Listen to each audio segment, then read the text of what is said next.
Los reporteros del Gornal.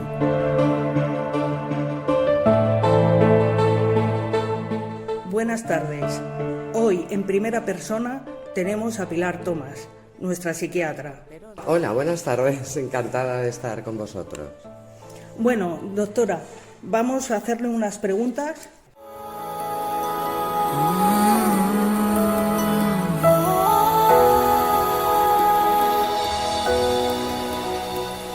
A la espera de un milagro, aunque llegue con retraso, ¿cuántas veces este tiempo nos ha robado un recuerdo?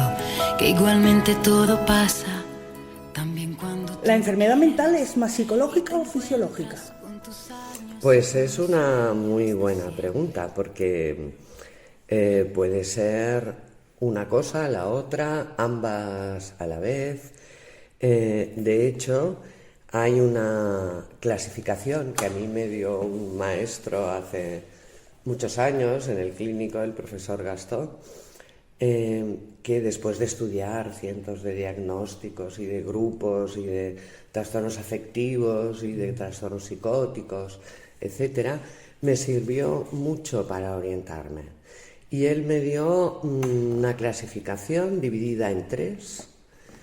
Uno serían los pacientes que sufren una enfermedad que se puede asociar a una enfermedad neurológica, por ejemplo, o lo que sería un problema renal, como serían la psicosis esquizofrénica, las psicosis afectivas, como es el trastorno bipolar, el trastorno esquizoafectivo, o incluso algunos trastornos de ansiedad, como las crisis de angustia con agorafobia, que se consideran realmente enfermedades, en el sentido de que todo el mundo las presenta con los mismos síntomas, de la misma forma, son cuadros serios y son cuadros que requieren medicación de entrada para poder volver a recuperar un sentido de la realidad, de la proporción y recuperar al máximo las funciones, porque son trastornos que pueden desorganizarte mucho y hacerte sufrir mucho.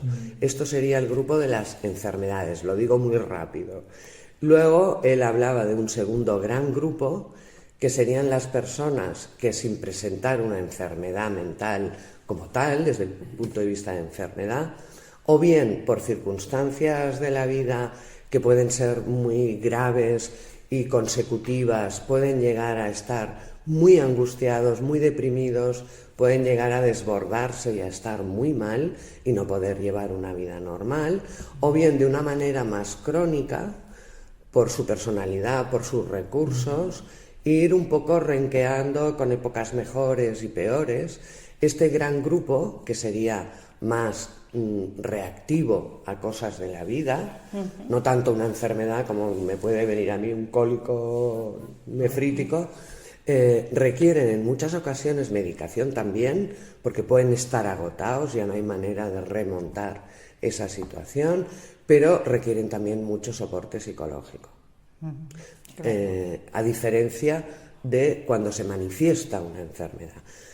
Los que hemos catalogado como pacientes con enfermedades no quiere decir que a lo largo de la evolución y estando mejor no requieran mucha ayuda de muchos tipos y soporte psicológico, de reinserción, etcétera, pero sin la medicación es muy difícil salir de esa situación de tanta confusión, de tanta angustia, de tanta desorganización.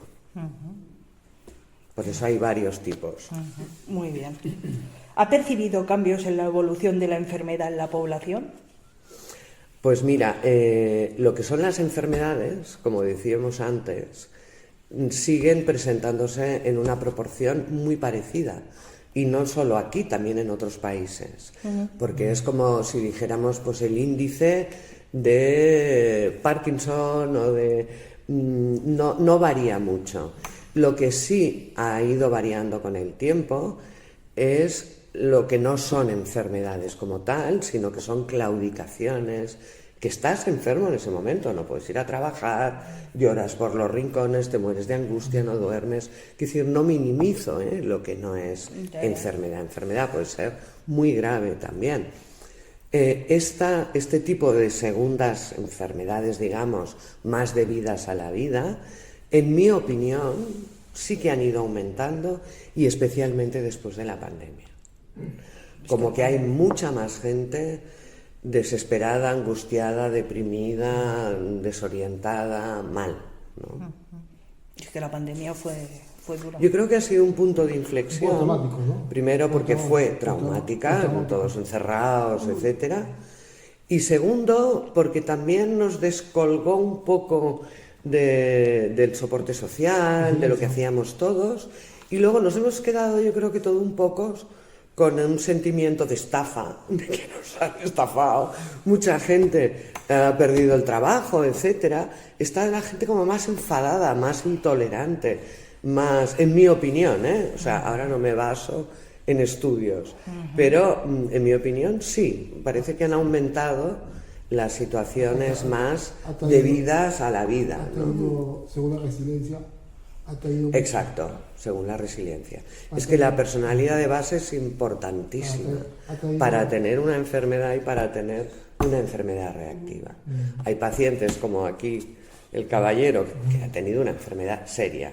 Él es lo más adaptado del mundo, lo lleva todo bien, ha hecho su tratamiento impecable, avisa en cuanto nota algo, hacemos equipo y las cosas funcionan muy bien.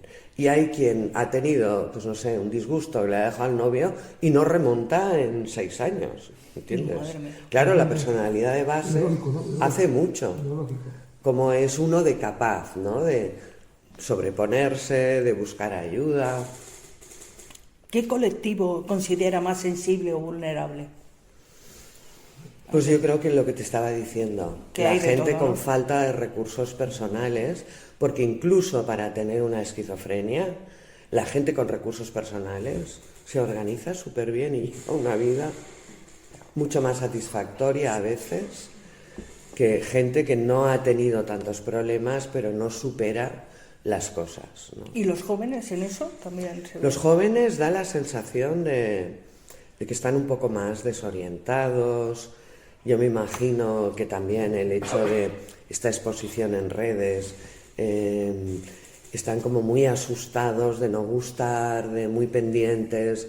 Se ha perdido un poco, yo cuando era joven, hace mucho tiempo, un poco lo que valoraban tus amigos, etcétera, era no solo si eras mono o no, sino tu capacidad de ser amigo, de resolver problemas, de reírte, y ahora es todo a través de pantallas, hay que estar impecable, perfecto, y esto está desorientando y angustiando mucho a los jóvenes, en mi opinión. La generación Z. Sí. ¿A lo largo del día se equilibran los casos de mejora y de empeoramiento? Depende, ¿no? No, hay días muy malos. No, hay días que todo el mundo está genial y te vas a casa súper contento, y hay días que todo el mundo está fatal. También es cierto, perdón, que lo que hemos llamado enfermedades, que incluye también las depresiones endógenas, y no solo las bipolares, las unipolares, hay periodos que son la primavera y el otoño que son de mucha más fragilidad. Y a veces nosotros, como equipo, con tus compañeros, dices, mira, ya ha empezado la primavera y a lo mejor estás a 11 de febrero, pero ya se ha levantado la veda y empieza a caer todo el mundo, no me encuentro bien, no duermo, etcétera, etcétera. Igual la primavera astronómica es más tarde, ¿no? Pero sí que hay, no todo el mundo ni todos los años, pero hay una predisposición a ciertos desequilibrios en primavera y en otoño. De hecho, por ejemplo, siempre evitamos retirar medicación o disminuirla, esperamos a que pase el otoño o la primavera, porque en serio, hacer coincidir primavera o otoño con cambios en la medicación va fatal. Y bueno, yo creo que repetimos pregunta, pero ¿observa muchas recaídas?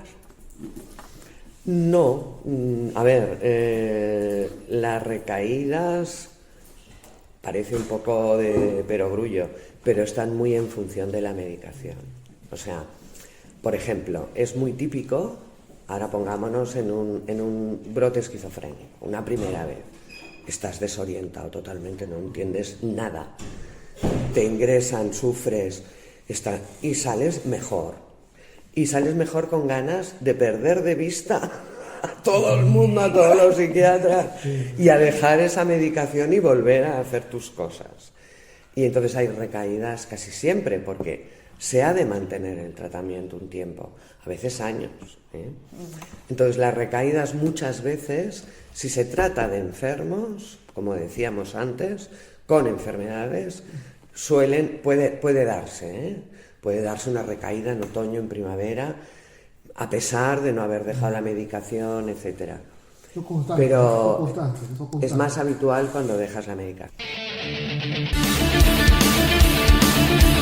Igual que ayer llovía tristeza como estrella fugaz, que muere discreta, efímera, sin dejar rastro al marchar.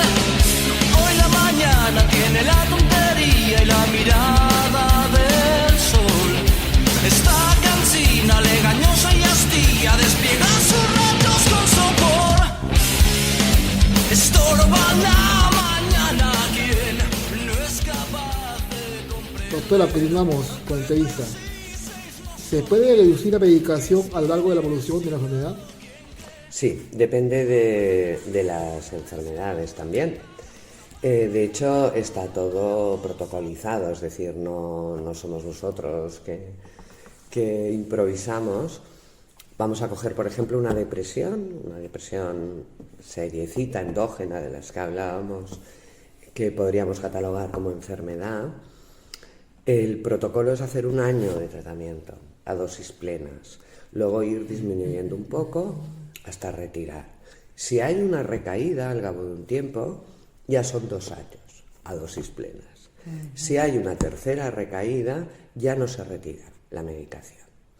En el caso, por ejemplo, de la esquizofrenia, una vez pasado el episodio y se ha hecho un mantenimiento, un seguimiento, es importante mantener prácticamente la dosis que ha servido para recuperarse también alrededor de 1 año. Luego, poco a poco se puede ir disminuyendo, pero en la esquizofrenia es conveniente mantenerlo mucho más tiempo, porque el riesgo de recaída es grande. También hay elementos, por ejemplo, hay esquizofrenias que se presentan porque hay un consumo de tóxicos, por ejemplo el cannabis, que parece muy simpático y que no es nada, es uno de los percutores más importantes de los cuadros esquizofrénicos. Si esa persona, por ejemplo, no vuelve a consumir nunca más, vas más tranquilo y a lo mejor pues ir disminuyendo bastante. Pero lo ideal, en principio, es mantenerlo, desde luego, un mínimo de 5 años seguro y ver evolución. Ok. ¿Es importante que el paciente tenga un control regular? Sí, lógicamente. Lo que pasa que no siempre son los mismos ritmos. Es decir, un paciente que empieza, que acabas de conocer, que has hecho un diagnóstico y empieza una medicación, es oportuno verlo lo antes posible, pues por ejemplo 15 días, 3 semanas, primero para ver si está teniendo efectos secundarios por la medicación, no va a estar allí aguantando efectos secundarios sin posibilidad de que tú puedas hacer un ajuste o cambiar por otro fármaco o lo que sea.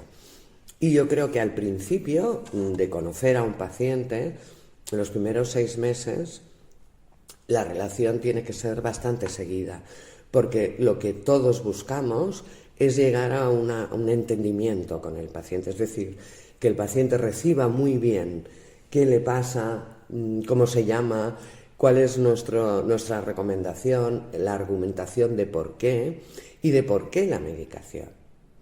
Entonces, yo lo agradecería si fuera el médico saber por qué me estoy tomando una cosa, cómo he llegado allí, qué me ha pasado, qué pronóstico tengo, qué cosas me pueden pasar.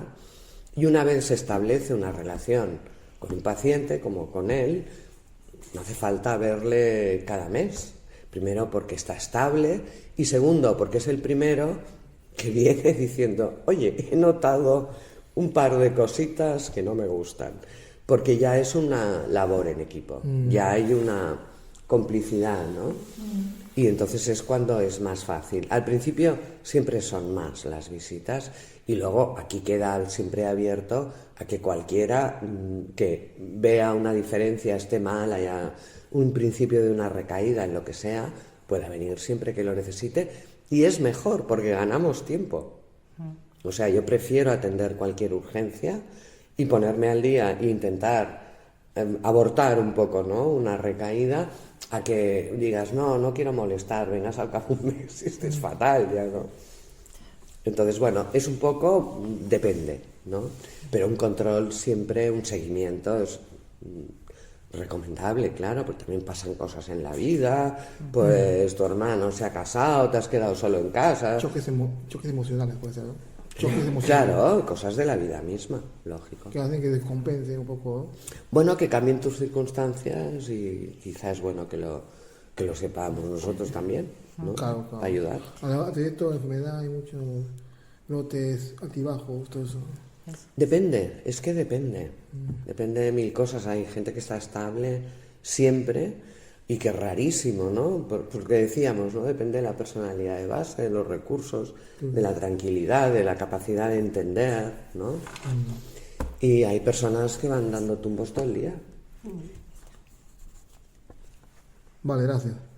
¿La medicación que hay actualmente en el mercado es apropiada y eficaz? Yo creo que sí. A ver, todo es mejorable, ¿no? Ojalá fuera increíble y lo resolviera todo en una semana y se pudiera dejar en 15 días. Yo que llevo 30 y tantos años veo las medicaciones de hace 30 y pico y las que hay ahora y, hombre, eran eficientes también, ¿eh? Las antiguas, los antiguos antidepresivos, los antiguos antipsicóticos, etcétera.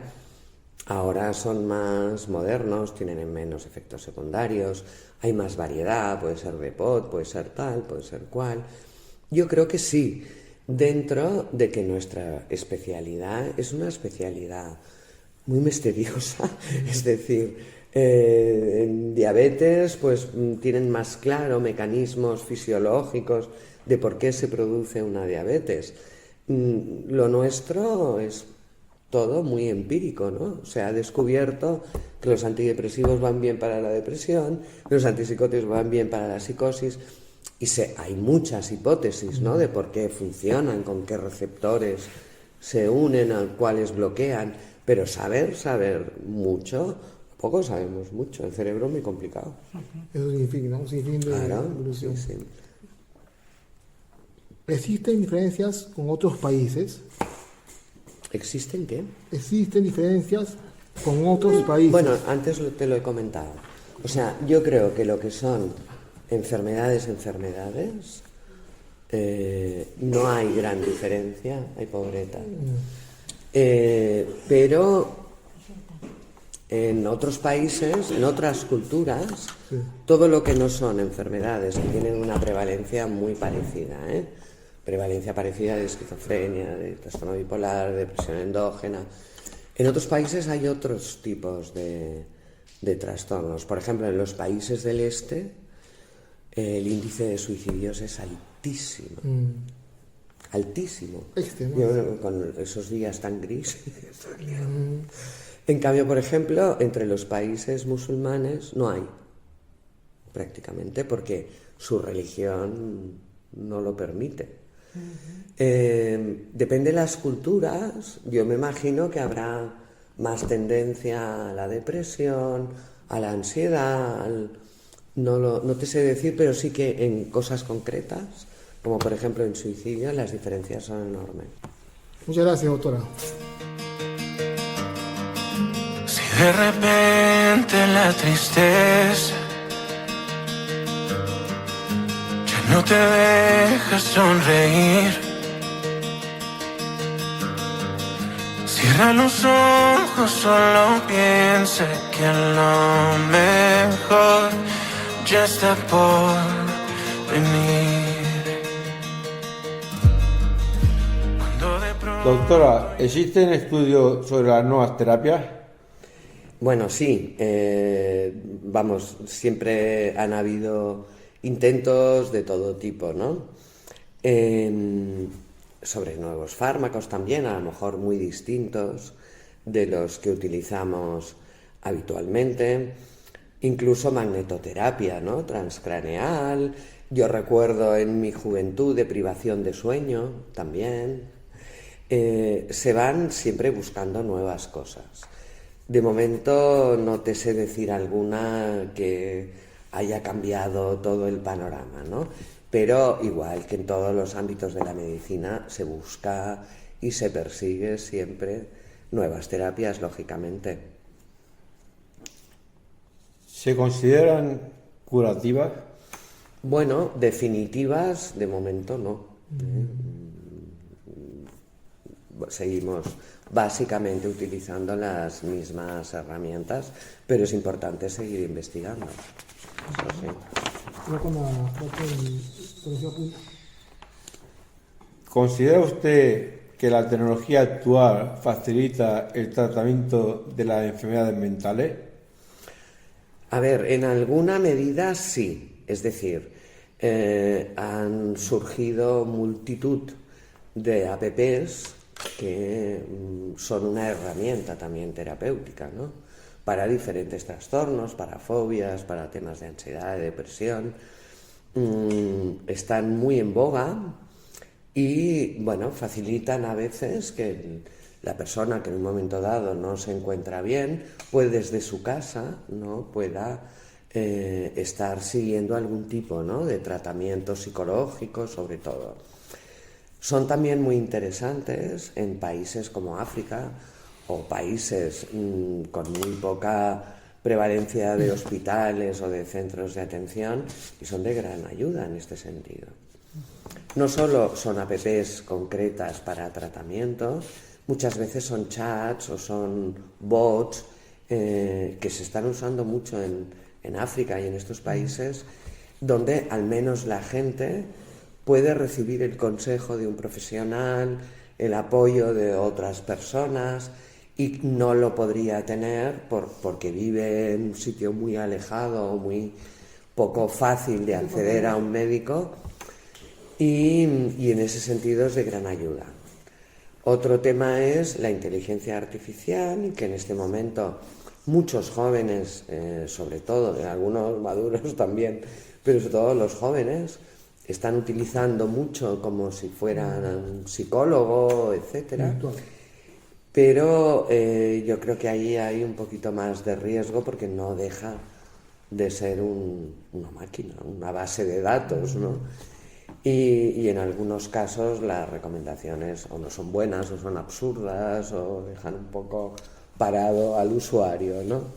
Pero las apps y los chats un poco serios con profesionales dentro, etcétera, pueden tener mucho interés, sobre todo en sitios donde no es tan fácil ir al CESMA, ¿no? Que igual está a 50 kilómetros andando. Gracias, doctora. A veces siento el despertar, que el sueño es la realidad. Me levantas, sueñas, siente que el viento ha sido hecho para ti. Vive, escucha y haga un salto para eso el corazón. Siente que la lluvia besa tu cara cuando ves el amor. Grita con el alma, grita tan alto que de tu vida tú seas amigo, el único actor. Continuamos, doctora. ¿En ocasiones sus pacientes forman parte de una misma familia? Algunas veces puede ser. De hecho, nosotros preferimos no llevar a dos miembros de una misma familia. A nosotros no nos incomoda en absoluto, pero muchas veces el paciente se queda un poco como diciendo, ¿qué le habrá dicho mi madre o mi hermano de mí, no? Entonces, normalmente nos los repartimos con otro profesional. Tampoco es que todo el mundo sean familias, pero si se da y es muy próximo, conviven, etcétera, preferimos repartirlo. Perfecto. ¿Le resulta difícil comunicarse con algún paciente? Hombre, con alguno a lo largo del tiempo sí. Hay gente muy inhibida o que no tiene facilidad de comunicación, pero no es algo que me cueste mucho habitualmente, ¿eh? No. ¿cómo afronta la crisis de un paciente? Bueno, pues intentando aclarar qué ha producido la crisis, qué es la crisis, ¿no? Si es una situación de recaída de una enfermedad, pues cuando hay además buena relación, haces un cambio rápido de tratamiento y lo ves en un par de días, en una semana.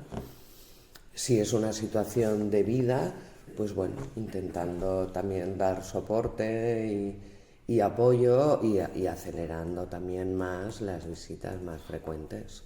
Vale. Si es una crisis gravísima y el paciente está muy, muy mal, pues a veces se le propone un ingreso porque no puede con la situación que tiene. Pero vamos, esto es las mínimas veces. Muchas gracias, doctora.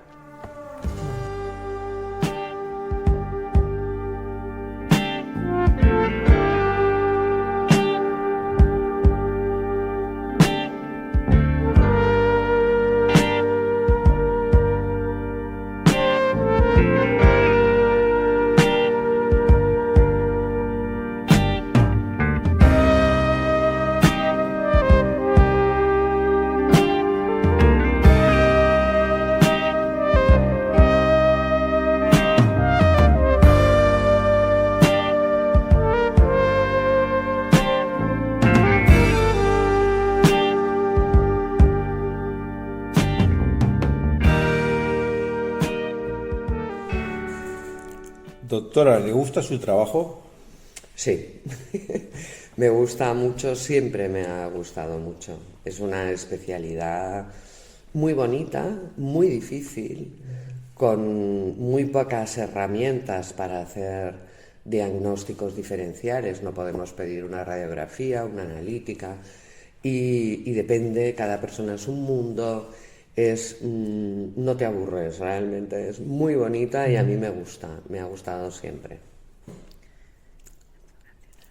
¿Es vocacional?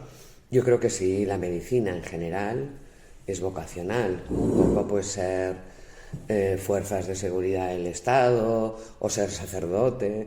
Son profesiones que si no tienes una vocación son muy difíciles de llevar y muy pesadas. Te tiene que gustar y es vocacional, sí.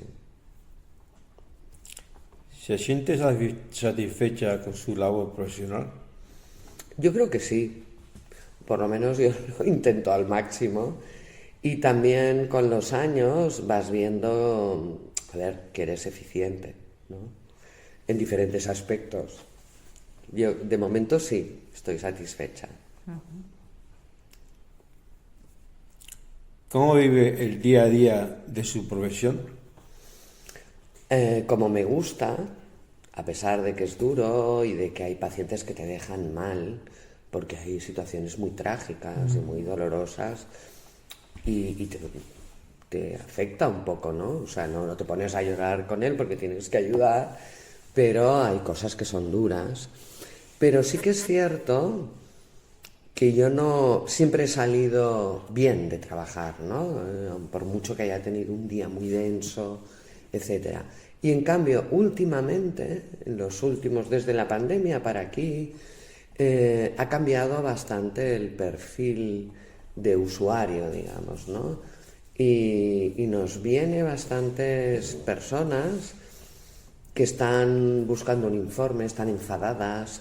Mi abogado me ha dicho, y parece la ventanilla a la grúa. Y esto sí que me agota. O sea, este tipo de perfil ahora exigente, que no es que le pase nada especial, quiere un diagnóstico, si no se lo haces te amenaza. Esto para mí es bastante nuevo, todos lo notamos.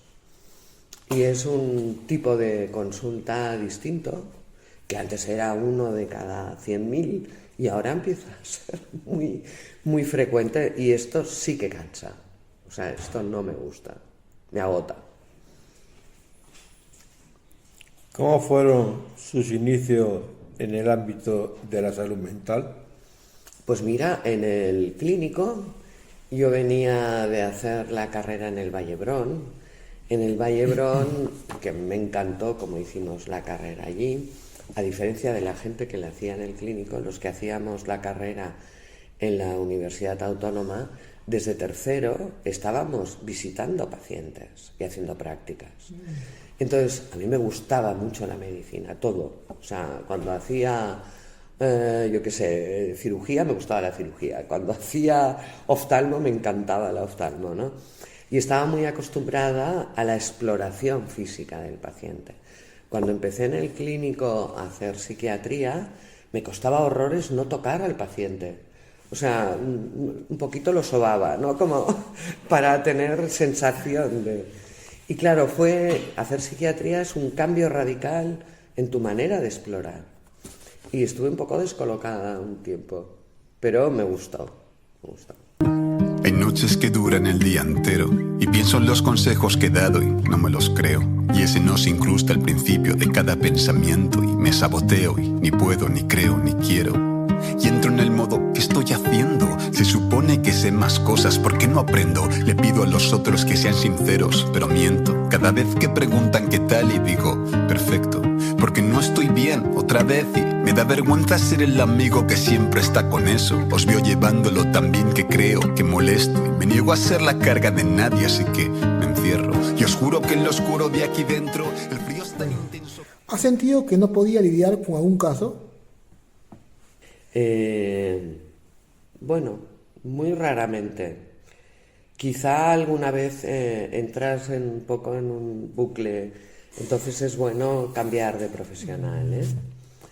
Pero no, sí, pero pocas veces. Pero puede pasar, ¿eh? Puede pasar.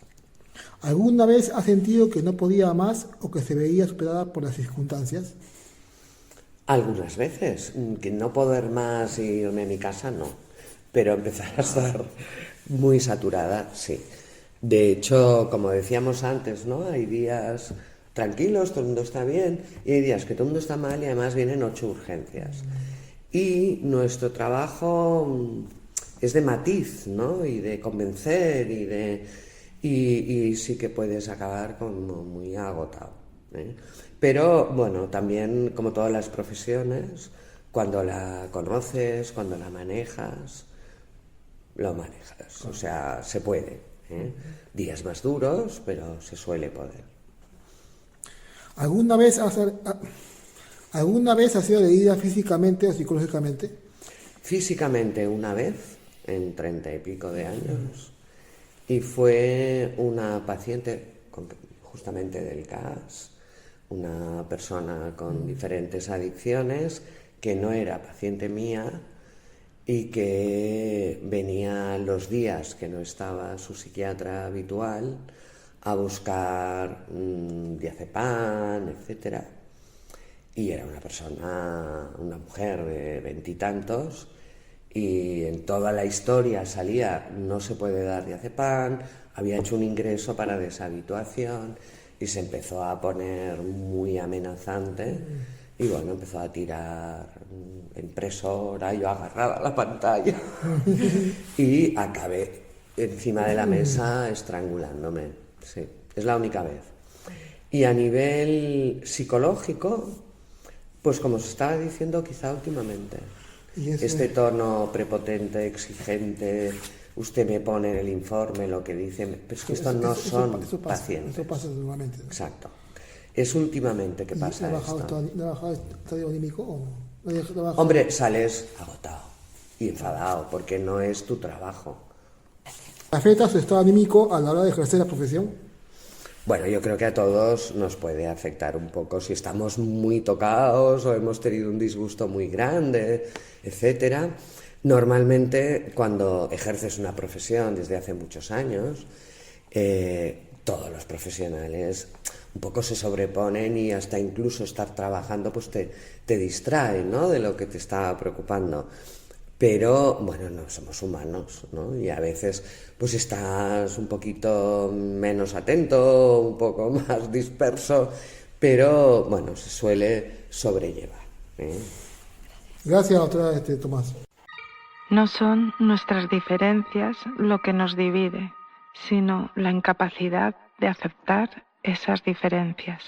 Que vienen los iguales, quieren contagiarte No les gustan tus ideales, no les gustan tus curvas, quieren cuadricularte. ¿Cómo mejoraría su trabajo en relación con la sobremedicación o el tiempo de consulta? Pues nos gustaría disponer de más tiempo, es decir, poder ver a los pacientes con más frecuencia. El tiempo de consulta es relativo porque sí disponemos de un tiempo, tenemos media hora, no es que sea mucho, pero a veces más vale contenido e intensidad que no muchísimo rato, ¿no? Y eso yo creo que media hora da suficiente, si no hay una situación muy excepcional. Pero es cierto que los centros de salud mental están bastante abarrotados y es difícil ver, a lo mejor hay pacientes que verías mucho más seguido, al menos depende de qué momentos de la enfermedad. Se acaba haciendo igual, pones entre dos, etcétera, pero nos gustaría tener más tiempo, eso sí. ¿Ha vivido alguna situación de negligencia en su entorno profesional? Pues no recuerdo así una muy llamativa, o igual no me he enterado, pero presenciarla o... A ver, siempre que hay una situación de fracaso terapéutico, normalmente los equipos se reúnen, lo revisan, lo estudian, qué ha pasado. Afortunadamente no pasa mucho. Y normalmente a veces ha sido por... se ha escapado algo o se ha anulado una visita o ha dejado de venir, pero negligencia flagrante no recuerdo ninguna, o al menos yo no me he enterado, francamente. ¿Siente que ha alcanzado sus metas profesionales? Yo creo que como psiquiatra sí. Es decir, mi principal meta era saber el máximo, tener el máximo de herramientas y hombre, con los años y los estudios y los complementos, etcétera, yo creo que, hombre, siempre se puede aspirar a más todavía, pero ya soy una psiquiatra senior y noto que bueno, que puedo hacer mi trabajo bastante bien. ¿Continúa formándose para mejorar su trabajo? Sí, siempre. En medicina no te queda otra, ¿no?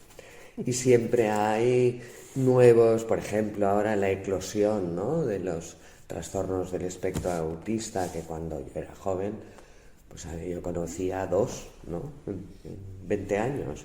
Ahora hay muchísimos, hay nuevas, digamos, patologías emergentes. Luego estás siempre también atento a nuevas terapias, como decíamos antes. Y luego muchas veces profundizar, ¿no?, en un tema que te gusta especialmente, no solo en congresos importantes, sino a veces en cursos paralelos o en abordajes más cercanos a la psicoterapia. No acabas en la vida, ¿eh? Siempre hay que formarse más. Y nos gusta, porque si no sería aburrido. Forma parte de la vocación también. Todos los médicos y sanitarios en general sabemos que tenemos que seguir formándonos siempre. Pues muchas gracias, doctora. Encantada. Una irrepetible creación, tu estupidez le llama maricón. No somos lo mismo ni somos tu versión. Es tu mirada la que me hace diferente. No pienso pedir perdón. Somos el colmillo, el diente de león, la picadura, el aguijón. Somos la voz cantante, en el cante el respondón, no bebemos. Gracias, doctora Tomás, por su tiempo y por haber atendido aquí a los reporteros del jornal. Bueno, ha sido un placer. Las preguntas han sido muy interesantes, de verdad, lo he comentado ya antes de empezar. Y bueno, espero haber podido aclarar un poquito, en la medida de lo posible, lo que hacemos. Muchísimas gracias. Encantada, ha sido un placer.